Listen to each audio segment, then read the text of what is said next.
Margaret Davis held the tray firmly as she walked through the cafeteria of the Portland City Fire Station. The aroma of roast chicken and seasoned potatoes wafted through the air as she distributed plates to firefighters who had just returned from a call. It was Tuesday, noon, and the cafeteria was as busy as ever. She had worked there for 3 months, ever since the catering company secured the contract to provide meals to the local fire department. The work was simple, honest, and paid the bills. Nothing else mattered.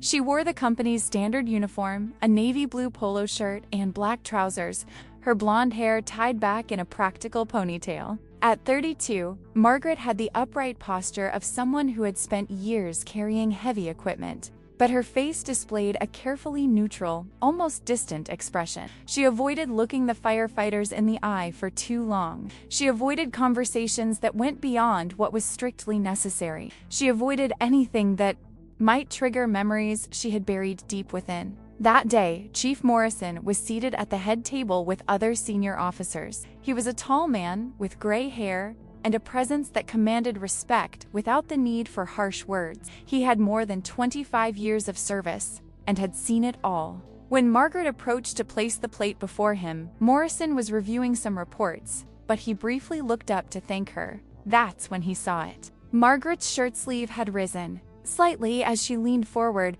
revealing part of her left forearm. There, in vibrant red and orange ink, was the image of a phoenix with outstretched wings, emerging from stylized flame. The tattoo was detailed, professional, and Morrison immediately recognized the kind of work only someone truly connected to symbolism would have done. It wasn't a casual aesthetic choice. It was personal. Morrison said nothing at that moment. Margaret quickly adjusted her sleeve, as if she were used to hiding. That mark and continued her work, but the boss couldn't get that image out of his head. There was something about the way she moved, the way her eyes automatically scanned the emergency exits when she entered a room, the posture she maintained even when simply serving food. He had spent enough time with firefighters to recognize one when he saw one. In the following days, Morrison observed discreetly. He noticed how Margaret always arrived 15 minutes early, how she arranged the utensils with military precision, how she reacted instantly to the sound of the barracks alarm, even when it was no longer her responsibility to respond. Once, he saw her freeze completely when a siren sounded in the distance, her fingers gripping the edge of the tray until her knuckles turned white. After a week, Morrison decided to act. He waited until the end of her shift, when the cafeteria was almost empty. Margaret was cleaning the last tables, moving methodically from one to another. He approached with 2 cups of coffee and placed one on the table where she was working. She looked at him, surprised and clearly uncomfortable. Morrison gestured to the chair next to her. After a moment of hesitation, Margaret sat down but kept her hands in her lap, hiding her forearms. Morrison took a sip of his coffee before speaking. He said he'd noticed the tattoo and asked directly if she'd ever been a firefighter. The silence that followed was heavy. Margaret looked at the table, her jaw clenched. For a long moment, Morrison thought she would simply get up and leave. But then she took a deep breath and nodded once. She had been a firefighter in Seattle for 8 years. She started as a volunteer at 21, then passed the professional firefighter exam 2 years later. She loved the job more than anything. The adrenaline, the sense of purpose, the camaraderie of the team. She was good at what she did. She had certifications in technical rescue and hazardous materials. She had received 2 commendations for bravery. The phoenix on her skin was a celebration of her 5th year of service, a promise to herself that she would always rise again, no matter what happened. Morrison listened without interrupting. He knew there was more, and he waited. Margaret closed her eyes for a moment before continuing. 3 years ago, her team had responded to a fire in an old apartment complex in downtown Seattle. The building structure was compromised, but there were reports of residents trapped. On the upper floors, her team went in to search. She was with her partner, a man named Jake Connors, someone she had worked with for years, someone she trusted completely. They were on the 3rd floor when the ceiling began to give way. Jake was ahead of her, checking a side corridor. Margaret shouted a warning, but it was too late. A beam collapsed, blocking his exit. She could hear him calling for her, his voice distorted by the radio and the roar of the flame. She tried to reach him, but Another section of the ceiling collapsed, separating them completely. The commander on site ordered an immediate evacuation. The structure was in total collapse. Margaret refused to leave. She shouted over the radio that she wouldn't leave Jake behind. She tried to find another route, but the smoke was too thick, the heat unbearable. 2 members of her team had to physically drag her out of the building. She fought them until the very last second. When they finally got out, the building had completely collapsed. Jake didn't stand a chance. The inquiry concluded that no one could have done anything differently. The conditions were impossible. But Margaret couldn't accept that. She blamed herself for not being faster, for not insisting on checking that corridor first, for surviving when Jake didn't. She developed severe insomnia, waking every night with nightmares of Jake's face calling to her through the flames. She began having panic attacks during these calls. Her work performance deteriorated rapidly. The administration offered therapy, time off, any support she needed. But Margaret felt she didn't deserve to keep wearing the uniform. She felt she had failed in the worst possible way. After 6 months of unsuccessfully trying to return to work, she quit. She left Seattle, left everything behind, and moved to Portland, where nobody knew her. She found work in catering because it was something completely different, something that didn't require her to trust anyone or for anyone to trust her with their lives. When Margaret finished speaking, her hands trembled slightly. Morrison remained silent for a moment, letting the weight of the story settle. Then he said something that surprised her. He recounted losing a team member 15 years ago in similar circumstances. A warehouse had collapsed during a chemical fire. He was the commander on site and had to make the decision to retreat, knowing that 2 firefighters were still inside. One managed to get out. The other didn't. Morrison carried this guilt for years, until he finally accepted something fundamental. Being a firefighter means making impossible choices with incomplete information in extreme situations. It doesn't mean being invincible or infallible. It means doing the best you can with what you have. He told Margaret that she hadn't failed, that Jake knew the risks, just like she did, that the decision to become a firefighter is about accepting that sometimes fire wins, no matter how skilled or brave someone, and that leaving the job because of trauma wasn't weakness, it was humanity. But wasting years of experience, training, and passion serving lunches when she could be saving lives again was a loss that went beyond herself. Margaret felt tears burning her eyes for the first time in years. She quickly wiped them away, taking a deep breath to regain control. She told Morrison she wasn't ready, that she didn't know if she ever would be. He didn't insist. He simply said the door was always open if she changed her mind, and that he would help her every step of the way should she decide to return. In the following weeks, Morrison didn't mention the conversation again, but Margaret noticed small changes. He began greeting her every morning, making casual comments about the weather or the day's menu.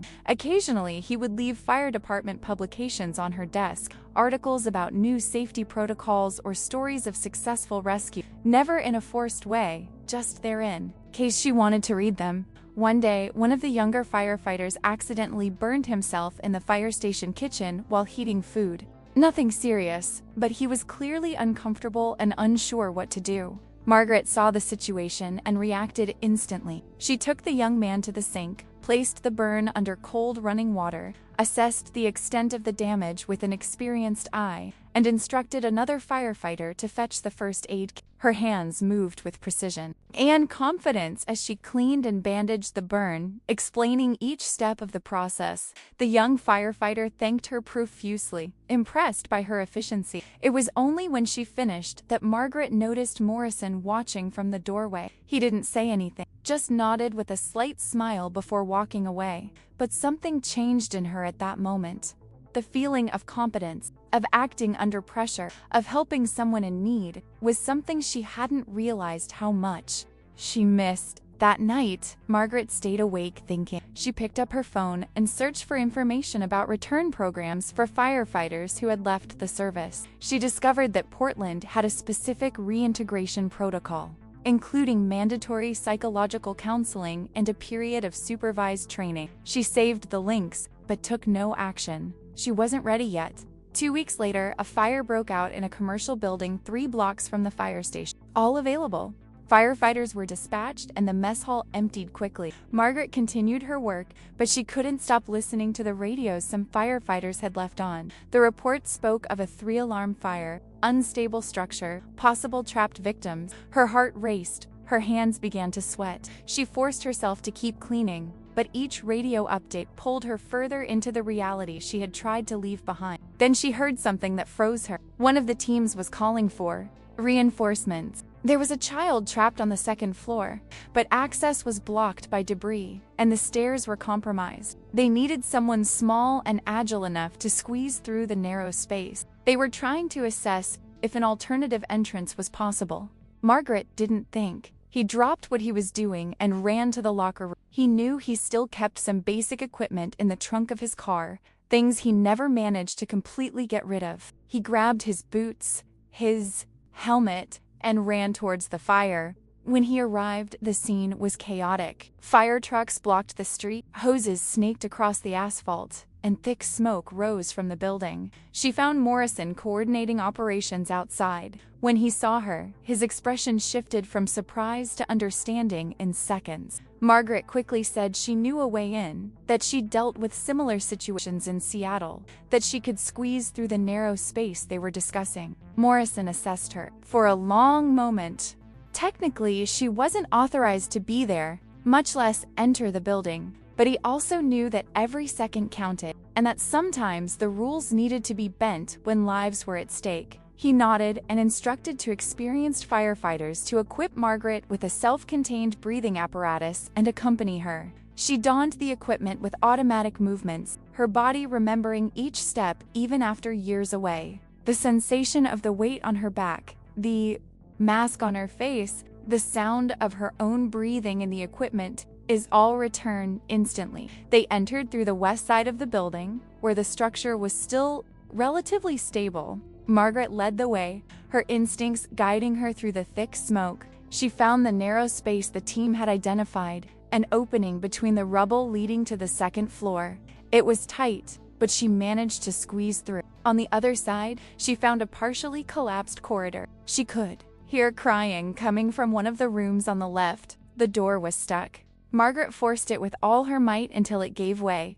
Inside, she found a girl of about 7 huddled under a table, coughing violently. Margaret approached slowly, speaking calmly through her mask, saying she was there to help.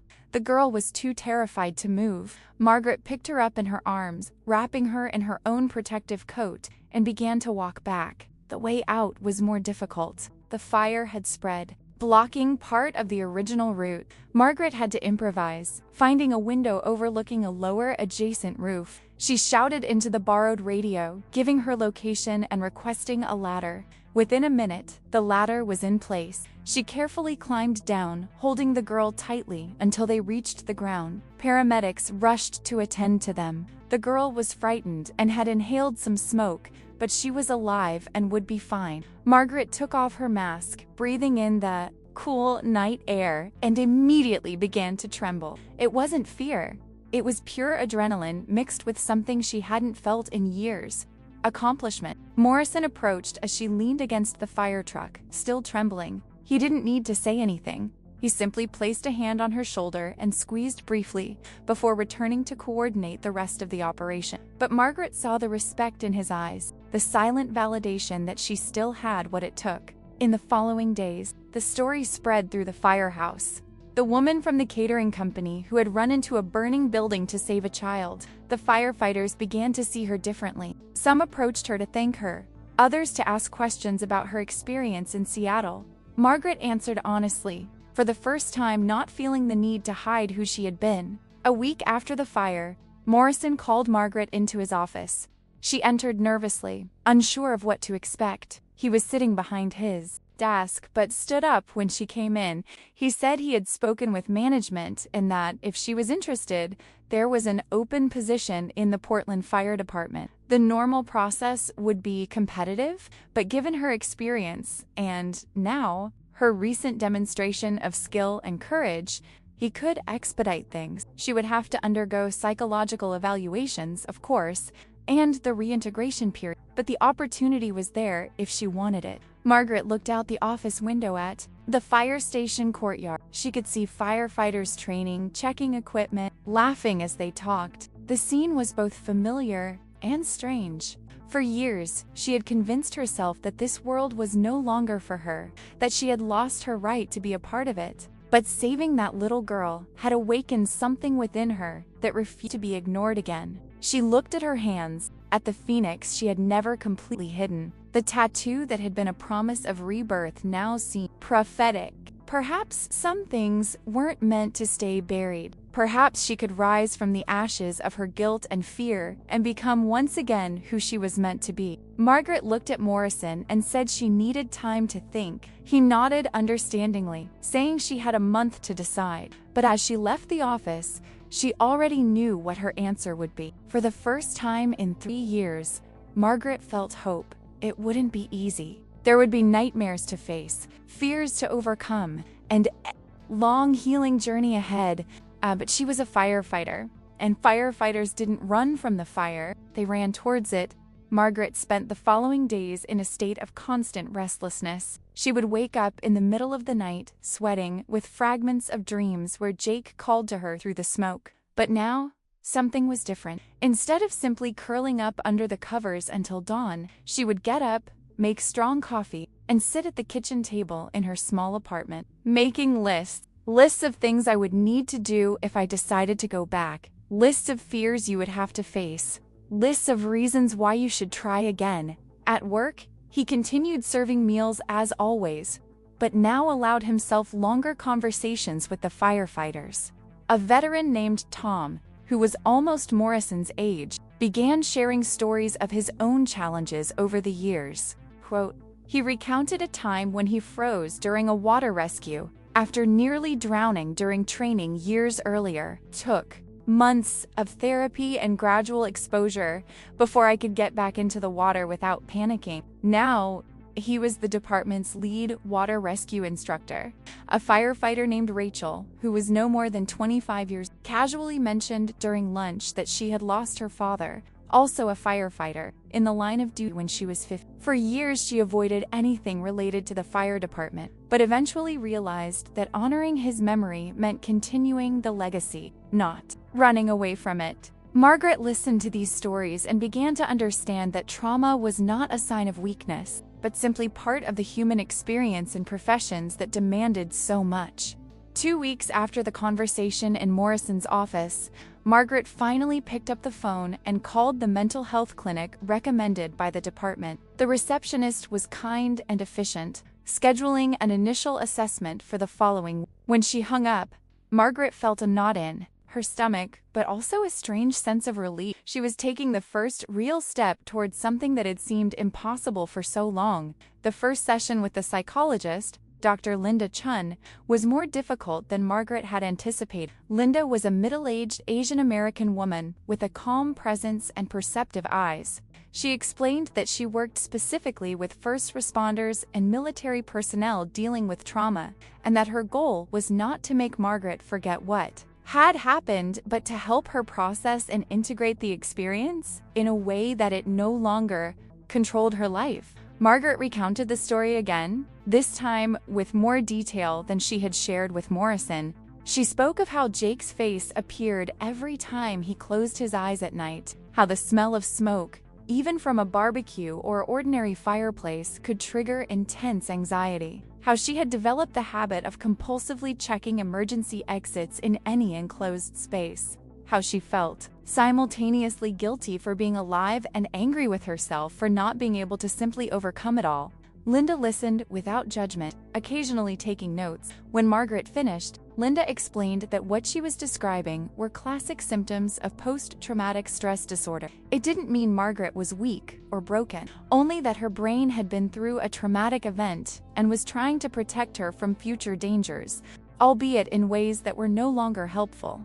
Treatment would involve several approaches, including trauma-focused cognitive behavioral therapy and possibly gradual exposure to situations that triggered her anxiety. They established weekly sessions. Margaret agreed to be honest about her symptoms and committed to the process, even when it was uncomfortable. Linda also suggested that Margaret start keeping a journal, not only about the trauma, but about positive moments in her career as a firefighter, reminding herself why she had chosen that profession in the first place. That night, Margaret opened a new notebook and began to write. She remembered her first day as a volunteer, the feeling of pride when she finally mastered the correct use of the self-contained breathing apparatus. She recalled her first real rescue, an elderly woman trapped in her apartment due to a kitchen fire. The gratitude on that woman's face when Margaret carried her to safety. She remembered the camaraderie at the station, the shared meals, the inside jokes, the feeling of belonging to something bigger than herself. She wrote about Jake too, but this time not just about his death. She remembered him alive, his loud laugh that filled the station, how he always brought donuts on Monday mornings.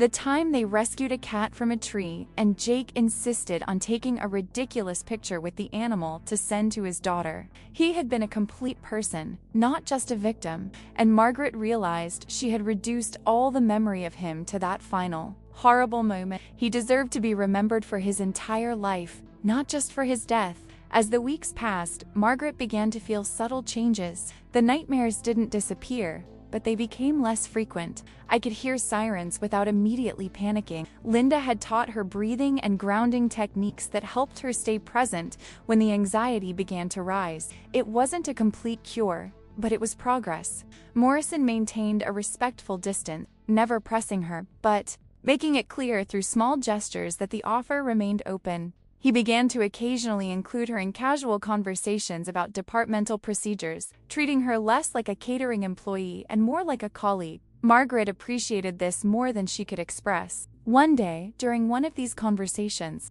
Morrison mentioned that the department was holding a refresher training on new structural safety protocols the following weekend. It was open to firefighters from different departments in the region, and he had pulled some strings to get Margaret to attend as an observer if she was interested. It wouldn't require active participation, just the opportunity to reconnect with the technical side of the job without the pressure of a real-life scenario. Margaret hesitated only a moment before accepting. On Saturday morning, she showed up at the department's training academy, dressed casually but practically. There were about 30 firefighters present, mostly men, but several women as well. No one questioned her when she sat at the back of the room. The instructor was an outside expert, a structural engineer who had worked on building collapses across the country. The presentation was technical and detailed, covering how to assess structural integrity during fires, warning signs of impending collapse, and new temporary shoring techniques.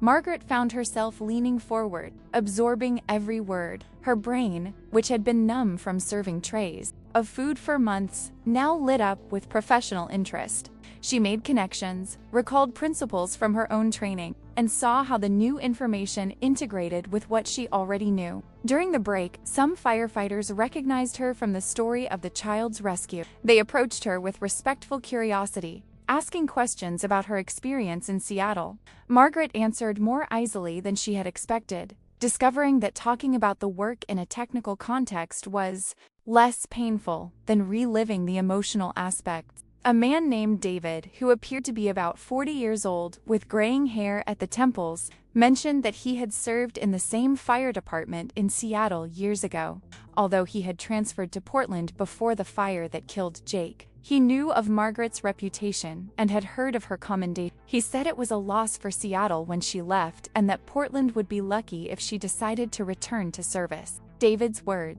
stayed with Margaret for the rest of the day. For the first time, she considered that perhaps it wasn't arrogant to think she still had value as a firefighter, that her skills, experience, and passion for the job hadn't been permanently destroyed by a single traumatic event, however horrific it had been. That night, Margaret called her older sister Karen, who lived in Boston. They weren't extremely close. Their lives had taken very different paths, but Karen had been a constant support, even from a distance, during Margaret's darkest years.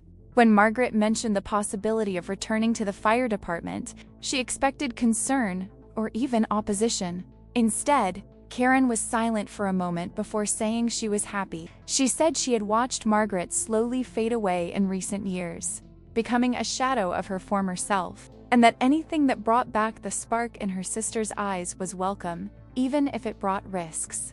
It was the validation Margaret didn't know she needed. The next day in her session with Linda, she spoke about her decision. Linda expressed no surprise. She said she had observed Margaret regaining strength and confidence over the week, and that although the road ahead still held challenges, she believed Margaret was ready to take this step.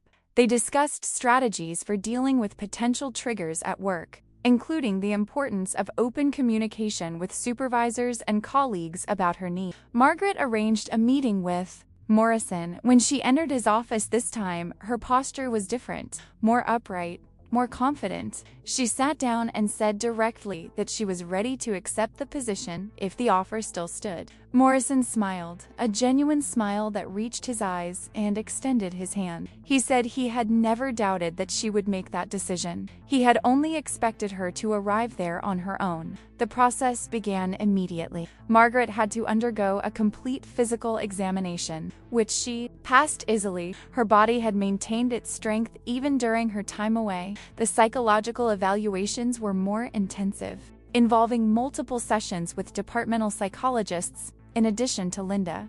Margaret was honest about her PTSD, her nightmares, and her anxiety, aid to their relief. The assessors did not see this as a disqualification, but as something to be monitored and managed, no different from any other health condition.